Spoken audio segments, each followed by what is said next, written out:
Hello বন্ধুরা, আপনারা সবাই কেমন আছেন? আশা করছি সবাই খুব ভালো আছেন। তো কালী পুজোর এখন প্রোগ্রামটা শেষ হয়নি, তাই আবার ভিডিওটা নিয়ে চলে এলাম। তো দেখো, মা কালীর দর্শন করে নাও।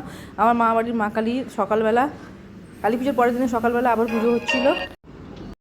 তারপরের দিনে অমাবস্যা ছিল, সেই জন্য সকালবেলা পুজো হচ্ছিলো মায়ের। দেখো, মায়ের দর্শন করে নাও। মা কালীর এখানে পুজো হবে, সব কিছু তো রেডি করা হচ্ছে। মামনি এখানে দেখো, এখানে ধুনো সাজাচ্ছে, ধুনো দেবে। তো সব কিছু রেডি করা হচ্ছে। তো তারপরেই পুজো শুরু হবে। ছোটো মামা পুজো করবে। এখানে আমরা সবাই বসে আছি। দেখো, বৌদি বসে আছে, আমি এখানে ক্যামেরা করছি, আর এই বাচ্চাগুলো সব দৌড়াদৌড়ি করছে, খেলে বেড়াচ্ছে। আর এদিকে সব রান্নাবান্নাও, ঠাকুরের ভোগ রান্না হচ্ছে। এখানে পুজো সব কিছু ভোগ কাটাকুটি হচ্ছে, সবজি কাটা হচ্ছে, মশলা মশলা সব কিছু করা হচ্ছে।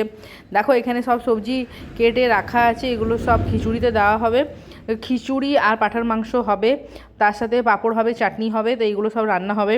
তো চলো পুজোর ওখানে যাই। এখানে ছোটো মামা আর ঠাকুরমশাই বসে গেছেন পুজো করতে। তো দেখো, এখানে মামা আর ঠাকুরমশাই মিলে পুজো করছে। সবাই এখানে পুজোর থালা নিয়ে এখানে সাজিয়ে রেখে দিয়েছে। সবাই মিলে এখানে মায়ের পুজো করে নেব। মাকে সবাই মিলে স্মরণ করে নেবো, আর মায়ের দর্শন করে নাও। সবাই যায়, যা যা মনের ইচ্ছে মাকে সবাই জানাও। মা অবশ্যই সবাইকার মনের ইচ্ছা পূরণ করবে, সবাইকে ভালো রাখবে, সুস্থ রাখবে। সবাই তোমরা ভালো থেকো, সুস্থ থেকো, আর ভালোভাবে সব যেন তোমাদের যা যা সমস্যা আছে সব যেন সমাধান হয়ে যায়।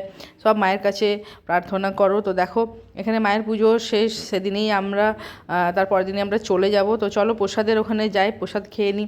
তো দেখো, এখানে মায়ের ভোগ চলে এসছে। এখানে মায়ের ভোগ খিচুড়ি আর পাঁপড়, চাটনি, এগুলো সব দেওয়া হয়েছে।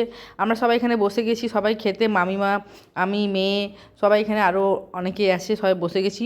আগেও ভর্তি হলো, অনেকে গ্রামের পুরো খেলো, চারিদিকে ভর্তি ছিল, আমি ভিডিও বানাতে পারিনি। তো দেখো, এখানে সবাই আমরা বসে খেয়ে নিচ্ছি।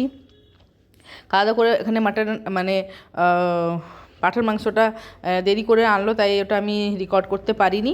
তো খাওয়া দাওয়ার পরে সবাই আমরা এখানে বসে একটু ফটো তুললাম, একটু আড্ডা মারলাম। তারপরে আমি বাড়ি চলে গেছিলাম। তারপরে খুব থকে গেছিলাম, সেই জন্য আর কোনো ভিডিও কিচ্ছু বানাইনি। আমি রেস্ট নিয়েছিলাম, একটু শুয়েছিলাম।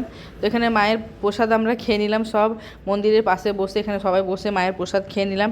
তারপর দিন ভোরবেলা উঠে আমরা বেরিয়ে পড়েছিলাম ঘরের জন্য। ঘরে রওনা দেবো বলে মা বাড়ির সব ভালোবাসা আবদার সব সঙ্গে করে নিয়ে বেরিয়ে পড়লাম। সবাইকার ভালোবাসা, সবাই ভালো থেকো, সুস্থ থেকো, টাটা।